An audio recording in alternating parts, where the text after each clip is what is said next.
September 12ஆம் தேதிக்கான ஜீவ ஊற்று ஒரு நிமிட வேத தியானம் எசேக்கியேல் 34:5.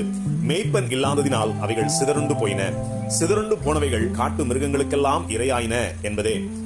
ஆட்டு மந்தை சிதறடிக்கப்படுவது என்பதற்கும் சிதறுண்டு போவது என்பதற்கும் வித்தியாசங்கள் உண்டு.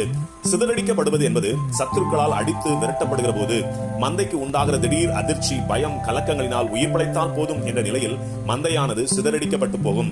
வேதத்தில் மத்தேயு 26:31 மேய்ப்பனை வெட்டுவேன், மந்தையின் ஆடுகள் சிதறடிக்கப்படும் என்று கூறுவதையும் கவனியுங்கள்.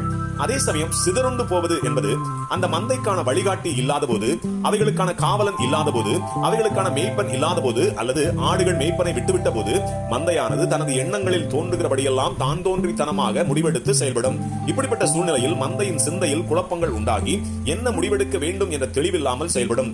இவ்வாறு தானாக முடிவெடுத்து செயல்படுவதையே சிதறுண்டு போவது என்று வேதம் கூறுகிறது. இவ்வாறு தானாக முடிவெடுத்து சிதறுண்டு போகிற ஆடுகள் தங்களை பட்சிக்கிற கொடிய மிருகங்கள் இருப்பதை அறிந்திருப்பதில்லை. இப்படிப்பட்ட மந்தையானது தங்களை மிகுந்த பலவான்களாக எண்ணிக்கொண்டு தங்களால் எதையும் மேற்கொள்ள முடியும் என்று அசட்டு தைரியம் கொள்கின்றன. மந்தையின் பலமே அவைகளின் மேய்ப்பன் அவைகளோடு கூட இருக்கிறவரைதான் என்ற பேருண்மையை சிதறுண்ட ஆடுகள் அறிந்து கொள்கிற போது அந்த ஆடு மிகவும் காயப்பட்ட நிலையிலேயே உணர்ந்து கொள்ளும். இந்த பேருண்மையை அறிந்திருந்தபடியால் தான் தாவீது சங்கீதம் 18:1 என் பலனாகிய கர்த்தாவே உம்மில் அன்பு கூறுவேன் என்று கூறுகிறார். ஆகவே நாமும் மேய்ப்பன் இல்லாமல் சிதறண்டு போகிற மந்தையை போல தன்னிச்சையாக முடிவெடுத்து குழப்பமடைந்து சிதறண்டு போய் சீரழியாமல் நமக்காக தம் ஜீவனை கொடுத்த நல்ல மேய்ப்பனாகிய நம்முடைய கர்த்தரை விட்டு சிதறண்டு போகாமல் அவருக்கு அடங்கி நடப்போம். ஆமேன். அல்லேலூயா.